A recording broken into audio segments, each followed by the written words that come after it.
BJP सरकार या तो पूर्ण रूप से मानवता को खो चुकी है, या मुझे ऐसा एहसास होता है कि बीजेपी सरकार के पास कोई अच्छा सलाहकार नहीं है, या इतना तानाशाही हो चुकी है कि जंतर मंत्र पर जो सोनम वांगचुक भूख हड़ताल कर रहा है, लेकिन इस सरकार के कान पे जूं तक नहीं रेंग रहा है। ऐसा क्यों? क्योंकि मुझे ये आभास होता है कि कोई ऐसा सलाहकार इनके पास अवेलेबल नहीं है कि जो इतिहास में कुछ ऐसी घटनाएं घटी हैं और वो दोहराई गई हैं बार बार, फिर मुझे लगता है शायद वही घटना फिर दोहराने वाली है। अगर सोनम वांगचुक को भूख हड़ताल के अंतर्गत कुछ हो गया तो जन सैलाब और युवा शक्तियों का वो आक्रोश फूटेगा कि बीजेपी सरकार उसे कंट्रोल नहीं कर पाएगी। अगर आपको ऐसा लगता है तो आप इतिहास को उठा के देख लीजिए। आज की वीडियो में डिस्कस करूंगा और उन घटनाओं को डिस्कस करूंगा कि जिन घटनाओं पर भूख हड़ताल की गई तो कैसे यहाँ पे जो सत्ता पक्ष कैसे असफल हो गया, उसको कंट्रोल नहीं कर सका। तो आज की वीडियो में डिस्कस करने वाला हूं मैं। देखिए, सबसे पहले यहाँ पर जो सोनम वांगचुक जो भूख हड़ताल पर बैठे हुए हैं, लेकिन बीजेपी सरकार के कान पे जूं तक नहीं रेंग रहा है, उसके अभी तक हाल चाल लेने के लिए जंतर मंत्र पर नहीं गए। और सबसे बड़ा इंटरेस्टिंग की बात है कि और भी प्रतिनिधि हैं जो समाज का प्रतिनिधित्व कर रहे हैं, वो सभी मिलने के लिए जा रहे हैं, अरे अपने एक संवेदना व्यक्त कर रहे हैं, लेकिन बीजेपी की सरकार की तरफ से एक भी कोई न विधायक न कोई सांसद अब तक सोनम वांगचुक के हालचाल लेने के लिए नहीं गया। लेकिन वो गलती कर रही है, सबसे बड़ी गलती कर रही है यहां पर आपको, और ये आज मैं डिस्कस करूंगा कि ऐसी घटनाएं घट चुकी हैं जो सत्ता को हिला के रख दिया। कि ऐसी घटना, जब कुछ घटना उभर के आती है तो आप याद रखिए कि जो जनता का आक्रोश उस ज्वालामुखी के विस्फोट से भी ज्यादा भयंकर होता है। उस जन सैलाब को रोकना फिर कानून व्यवस्था के हाथ में नहीं होता। कानून का कितना भी आप इस्तेमाल कर लेना, लेकिन आप जन सैलाब को रोक नहीं पाएंगे। तो यहाँ आज की वीडियो में सवाल यही है कि भाई सोनम वांगचुक की भूख हड़ताल होगी, उससे क्या देश जाग उठेगा? क्या देश जाग उठेगा? ये हमें जानना आज की वीडियो। देखिए, सबसे पहले मैं आपको डिस्कस कर दूं यहाँ पर। देखिए, इस तरीके से लेकर के तो आज के मैं 4 आपको प्रमाण देने वाला हूं। जतिन दास का देने वाला हूं यहाँ पर, और पोती श्री रामुलु का देने वाला हूं, और दर्शन सिंह फरमान का देने वाला हूं, और बॉबी सेंट्स का देने वाला हूं। तो देखिए, सबसे पहले इंटरेस्टिंग वाली बात है, सभी भूख हड़ताल पर रहे और इनके बाद ऐसी क्या घटना घटी, ऐसा क्या हुआ जो इतिहास में इनकी बिल्कुल कहानी दर्ज हो गई। सब लोग पढ़ते हैं भाई, जो भी IAS पीसीएस बनने सभी लोग इनके बारे में पढ़ते हैं भाई, कौन थे जतिन दास, कौन थे पोती श्री रामुलु, इन सब के बारे में। देखिए, तो आज की वीडियो पूरा डिस्कस करेंगे। तो सबसे आज वही इतिहास फिर दोहराया जा रहा है, आज वही घटना फिर होने वाली है, लेकिन सरकार को दिखाई नहीं दे रही है। आज मैं डिस्कस करूंगा। तो सबसे पहले मैं डिस्कस करूंगा, देखिए यहाँ पे पोती श्री रामुलु भाई ये क्या थे। यहाँ पर सबसे बड़ा इंटरेस्टिंग वाला पॉइंट मैं आपको बता दूं। यहाँ पर देखिए, सबसे पहले देखिए, जब हमारा देश आजाद हुआ तो सबसे बड़ी ये प्रॉब्लम थी। यहाँ पर देखिए, सबसे पहले देखिए एक चीज जान लीजिए, देखो जो भूख हड़ताल का कॉन्सेप्ट किसने दिया भाई? महात्मा गांधी जी ने दिया है। महात्मा गांधी ने दिया यहाँ पर भूख हड़ताल का। यही यहाँ से सीख क्या है कि आप आंदोलन करो, गवर्नमेंट के अगेंस्ट प्रोटेस्ट करो, गांधीगिरी। मतलब आपको डंडे के जोर से क्या नहीं करना है, आपको सत्ता पे मनमानी नहीं है। आप क्या करो भाई, बिल्कुल अहिंसा को अपनाते हुए आंदोलन कीजिए। भूख हड़ताल इनका हथियार था। तो देखिए, अन्ना हजारे ने भी भूख हड़ताल किया हुआ है। अब सोनम वांगचुक भी क्या कर रहे हैं, भूख हड़ताल कर रहे हैं यहाँ पर। तो ये हड़ताल हमारे देश में होते रहते हैं, सत्ता परिवर्तन होती रहती है और बड़े बड़े रिजल्ट भी आए हुए हैं। ये हमारे इतिहास को उठा के देख लीजिए। तो सबसे बड़ा इंटरेस्टिंग वाली बात है कि आज जो सोनम वांगचुक है, इनकी पूरी हालत कमजोर है। तो ये तो भाई साहब अलग ही कहानी में जाने वाले हैं, तो ये आपको देखना पड़ेगा। आज इनकी स्थिति ऐसी कमजोर हो चुकी है और मुझे लग रहा है इतिहास फिर दोहराने वाला है, इतिहास फिर दोहराने वाला है। तो सबसे देखिए यहाँ पर, जहाँ पर आपके अन्ना हजारे जी भी, केजरीवाल जी, जितनी भी और भी पार्टी, सभी पार्टी इनको क्या कर रही है, अपने एक संवेदना व्यक्त कर रहे हैं यहाँ पर सोनम वांगचुक की तरफ। और देखिए, और सबसे बड़ा इंटरेस्टिंग वाली बात बता दूं कि सोनम वांगचुक कोई आम आदमी नहीं है, कोई यहाँ पर पोती श्री रामुलु की तरह नहीं है। तो ये तो काफी इंपॉर्टेंट है, ये बहुत ही महान वैज्ञानिक साइंटिस्ट। और आपने कौन सा ऐसा इंडियन है जिसने 3 इडियट मूवी नहीं देखी है? 3 इडियट मूवी में जो आप इंप्रेस हुए, जो भी एक्सपेरिमेंटल दिखाया गया है, ये कौन है? ये मैकेनिकल इंजीनियर है भाई, यहाँ पर मैकेनिकल इंजीनियर है, और इन्होंने अपने दिमाग के बलबूते पर भाई साहब बहुत चमत्कार करके दिखाए। वो आपने थ्री इडियट में देखे। थ्री इडियट में फुनसुक वांगडू, जो फुनसुक वांगडू जो दिखाया गया है वो फुनसुक वांगडू नहीं, वो आपका यहाँ पर सोनम वांगचुक है, उसका नाम फुनसुक वांगडू तरह से मूवी में यूज किया गया है। जो चमत्कार दिखाया गया वो किसके चमत्कार है? ये सोनम वांगचुक के। तो यहाँ पर देखिए आप थ्री इडियट, इस वाले कलाकार को तो अच्छी तरह पहचानते होंगे आप, ये चतुर्दास कृष्ण बना हुआ है, ये आपके थ्री इडियट मूवी था। तो ये भी यहाँ पर संवेदना व्यक्त करने के लिए इनसे मिलने के लिए आए सोनम वांगचुक से। तो इन्होंने कहा भी है कि थ्री इडियट का चतुर आया था साथ, मैं नहीं चाहता फुनसुक वांगडू मर जाए। तो इन्होंने कहा कि भाई ये फुनसुक वांगडू है, जो थ्री इडियट में जो इन्होंने रोल जो अदा किया है वो फुनसुक वांगडू का रोल है, वो ही रोल है, लेकिन रोल तो आमिर खान ने को किया है, लेकिन इसी का किरदार निभाया। तो आप देख सकते हैं उस मूवी में इतने जबरदस्त एक्सपेरिमेंटल दिखाए गए, मैं यहाँ पे साइंस के एक्सपेरिमेंटल, और हर कोई इस मूवी से इंप्रेस है। तो सोचिए, ये तो आपको मूवी के तहत दिखाया गया है, लेकिन इस इंसान ने भाई साहब इतना अट्रैक्टिव बना दिया है, ये शिक्षा पद्धति को इतना सिंपल और इतना इंटरेस्टिंग बना दिया गया है, युवाओं को इंप्रेस किया है इसने। और हर कोई अब थ्री इडियट मूवी को देखता है तो देखते रह जाता है। यहाँ पर काफी आंदोलन किए, ये वातावरण के भाई ये बिल्कुल इन्वायरमेंटल फ्रेंडली है, इन्वायरमेंट को बचाना चाहता है। और वो जो नीट एग्जाम हुआ है उसके पक्ष में ये क्या विपक्ष में क्या कर रहा है? भूख हड़ताल कर रहा है। इनका कहना है कि भाई एग्जाम लीक होते रहते हैं। आप बताइए, अगर ऐसे डॉक्टर बने के आएंगे जो नकल के साथ में कोई नॉलेज नहीं होगी, कोई दिमाग नहीं होगी, वो आपका इलाज करेगा, तो भारत की जनता पे क्या इफेक्ट पड़ेगा? तो इस इरादे से लेकर के ये भूख हड़ताल कर रहे हैं। चलिए अब मैं डिस्कस कर दूं यहाँ पर। सबसे पहले देखिए, यहाँ पर जान लीजिए कि जब हमारा देश आजाद हुआ था तो सबसे बड़ी प्रॉब्लम ये थी भाई राज्यों का पुनर्गठन कैसे करें। तो इसी पर मैं सबसे बड़ी एक घटना आपके साथ में डिस्कस करना चाहूंगा कि जो पोटी श्रीरामुलु वो भारत के इतिहास में क्यों पढ़े जाते हैं और क्यों जाने जाते हैं, उनका योगदान क्या है। इन्होंने भी भूख हड़ताल किया। तो सबसे पहले बता दो, जब डॉक्टर राजेंद्र प्रसाद जी ने क्या किया, यहाँ पर 27 नवंबर 1947 को न्यायमूर्ति जो एस के धर हैं, इसकी अध्यक्षता में 4 सदस्यीय एक समिति क्या की समिति ने निर्धारण किया। इन्होंने जो बासाई प्रांत पर आयोग का गठन किया गया। ठीक है, इन्होंने कहा भाई बासाई प्रांत पर एक आयोग का गठन किया गया, इसका नाम था एस के दर समिति।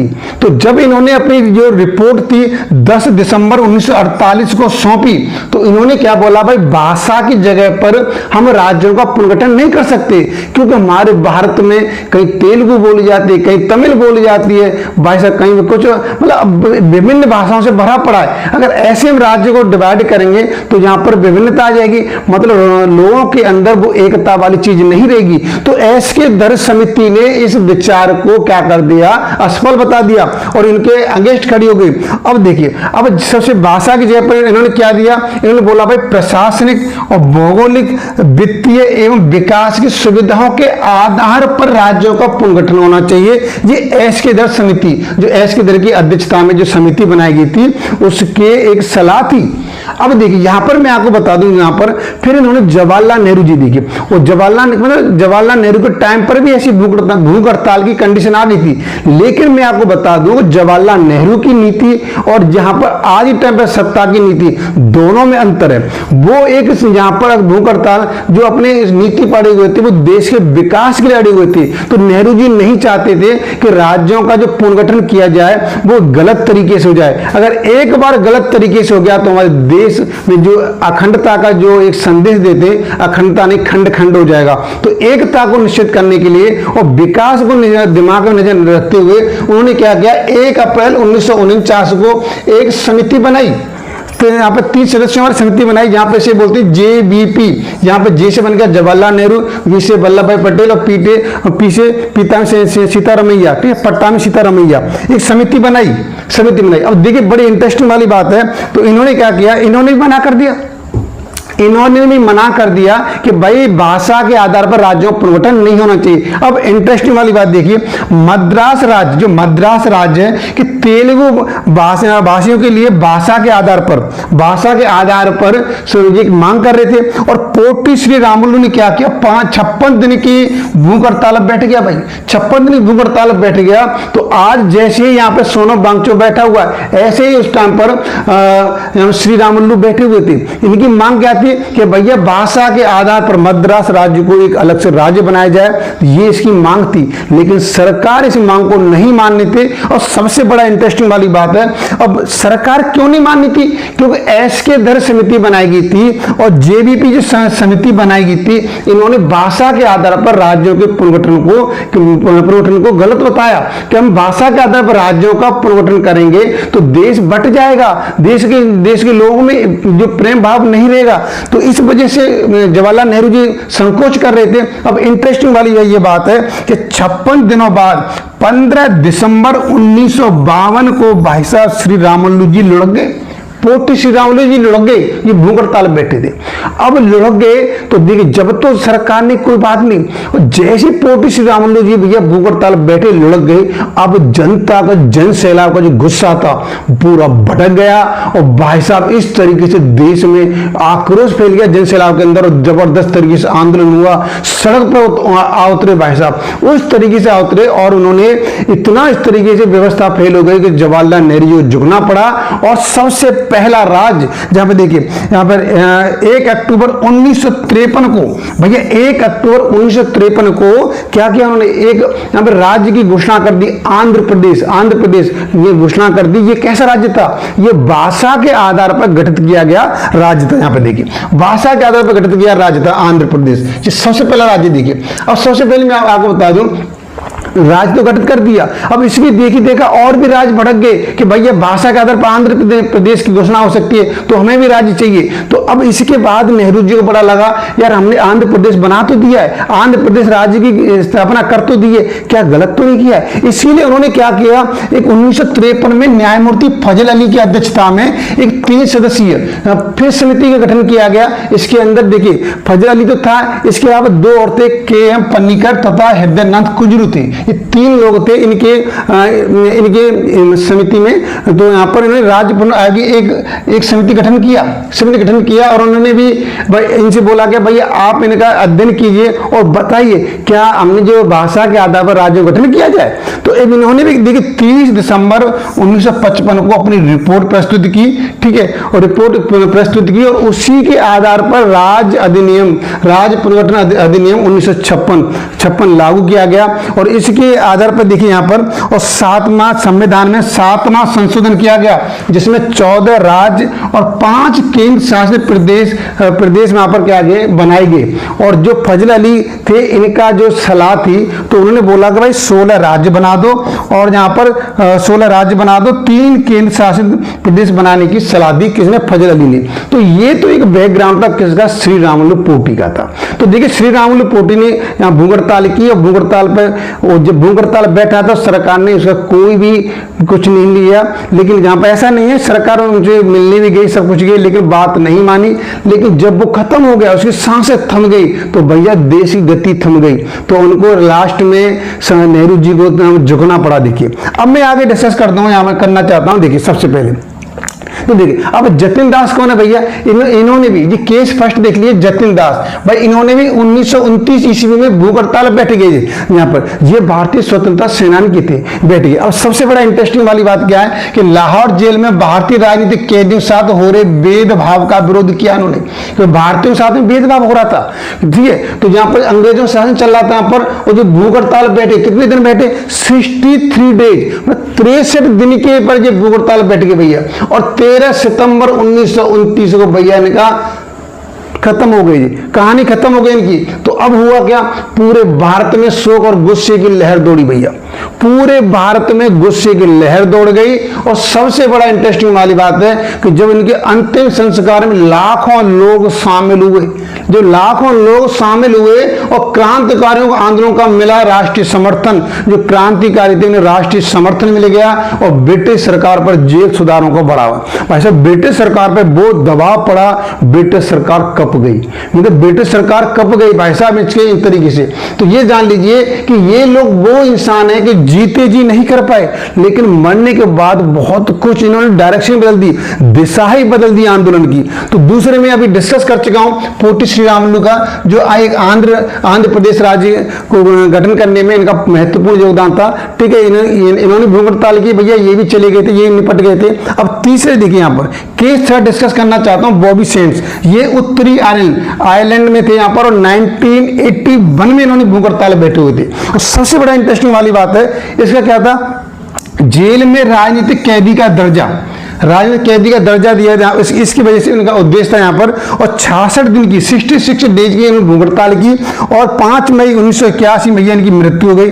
अब इनकी मृत्यु के बाद तो भाई साहब लोग भड़क गए, गुस्सा हो गए, वही कहानी सबकी सेम। यहाँ पर संस्कार काफी लोग पहुंचे यहाँ पर और कई दिनों तक तो भाई साहब आग भड़कती रही, मतलब सरकार को झुकना पड़ा। उस टाइम पर सरकार नहीं झुकी, लेकिन थोड़े दिनों बाद सरकार झुकना पड़ा, इनकी बात माननी पड़ी।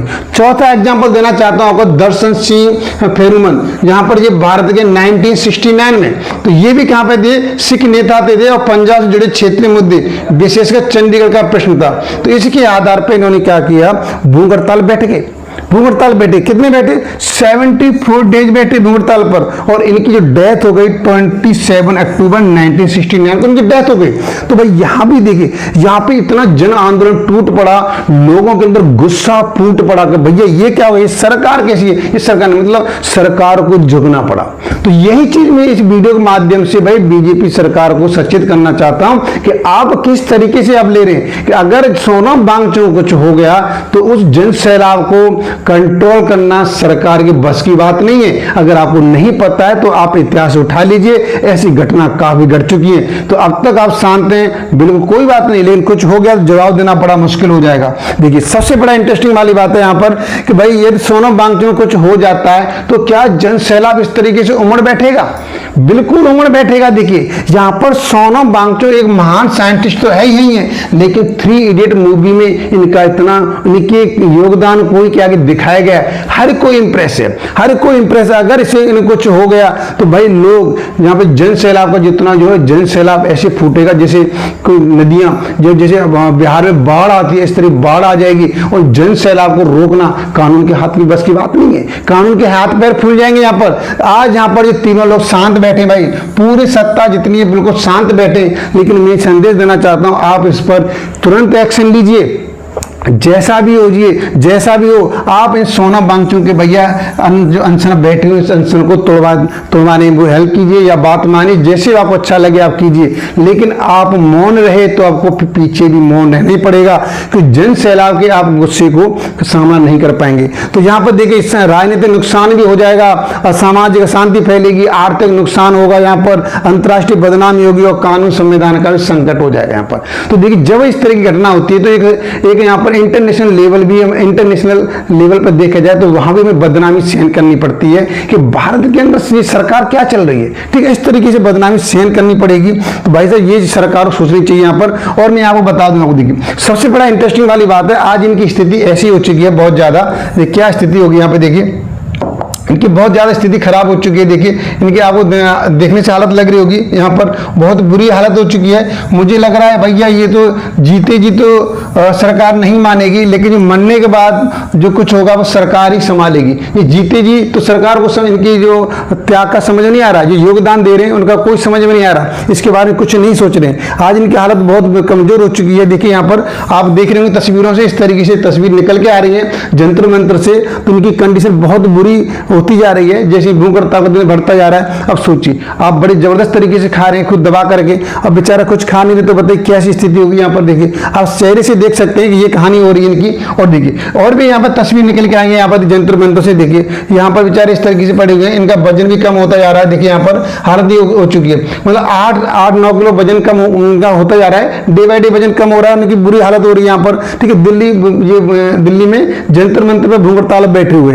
तो ये सबसे बड़ी प्रॉब्लम प्रॉब्लम है और इस सरकार के लिए सिरदर्दी बनने वाली है। सरकार को इस पर तुरंत एक्शन लेना चाहिए, जो भी हो। यहाँ पर अगर इस बंदे कुछ हो गया, सोनम वांगचुक को कुछ हो गया, तो सरकार को जो जन सैलाब का गुस्सा संभालने में बड़ी प्रॉब्लम हो जाएगी। और यहाँ पर बता दूं आपको, देखिए सबसे बड़े इंटरेस्टिंग वाली बात है कि भाई इनकी स्थिति इतनी कमजोर हो चुकी है, इससे मिलने के लिए काफी लोग आ रहे हैं। चंद्रशेखर आजाद भी पहुंच चुके हैं यहाँ पर, और यहाँ पर चतुर जो 3 इडियट में मूवी में जो काम किया वो भी इनसे मिलने पहुंच चुके हैं। काफी लोग भी आ रहे हैं यहाँ पर, काफी जितने भी राजनेता हैं सभी लोग इनसे मिलने के लिए आ रहे हैं, सिंपैथी दिखा रहे हैं। तो ये मेरा सरकार से निवेदन है कि भाई आप इस जो बंदा यहाँ पर है सोनम वांगचुक, इनको थोड़ा समझिए। ये कोई आम आदमी नहीं है, कोई मैंगो पीपल नहीं है, ये बहुत ही स्पेशल पर्सन है, जो कि एक युवा का एक क्या है, संरक्षण करता है, नेतृत्व करता है। इसने काफी अपनी रिसर्चों से, आविष्कार से और अपने करिश्माओं से जनता को ये चमत्कार करता रहा है, उनकी परेशानियों को दूर करता रहा है, और ये इन्वायरमेंट फ्रेंडली भी है।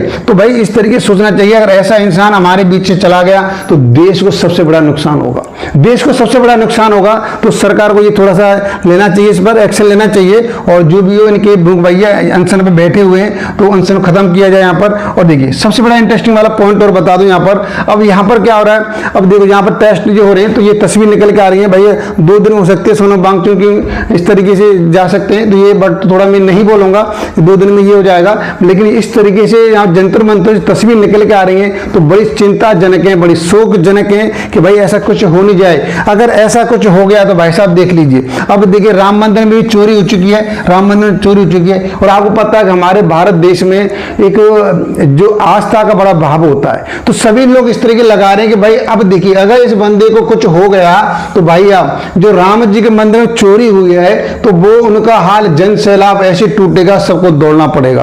रामचंद्र जी का जो भाई साहब देखो धनुष पे तीर चढ़ा के बैठे, वो तीर छोड़ देंगे और यहाँ पर इस तरीके से ये पूरे आस्था का विषय, हम आस्था पर देखिए हमारा पूरा हिंदुस्तान आस्था पे टिका है, बिना आस्था के तो कुछ होता ही नहीं। यहाँ पर आस्था बहुत जरूरी है। तो लोगों को ये चीज चल रहा है कि अब जो राम मंदिर में चोरी हुई है उसकी कनेक्टिविटी यहाँ पे देख रहे हैं, अगर इस बंदे कुछ हो गया तो जन सैलाब टूटेगा, और जो राम जी के जो गुस्से यहाँ पर जो राम जी मंदिर में चोरी है, जो एक चंदा चोरी की है उसकी सजा मिलेगी। तो इस तरीके से आप देख लीजिए। और यहाँ पर सबसे पहले इंटरेस्टिंग वाली ये बात है कि भाई सरकार को थोड़ा सा समझना चाहिए, इस वाले जो मैटर को इतना हल्के मत लीजिए, बहुत सीरियस मैटर है। चलिए अगर वीडियो समझ में आती है, आपको अच्छा लगे तो लाइक कीजिए और अपने दोस्तों के साथ शेयर कीजिए, और इन वीडियो को भाई इतना तो शेयर कर दीजिए जो यहाँ पर ये दौड़ रहे हैं इनके पास पहुंच जाए, तो साथ इनको दौड़ना ना पड़े, ये अपनी दौड़ से बच जाएं। चलिए ऐसी जानकारी के लिए आप चैनल को अभी तक आपने सब्सक्राइब नहीं किया है तो सब्सक्राइब कर लीजिए और वीडियो को लाइक जरूर कीजिए। चलिए आज की वीडियो सिर्फ इतना ही है, नेक्स्ट वीडियो में नेक्स्ट फैक्ट के साथ मिलेंगे। जय हिंद, जय भारत।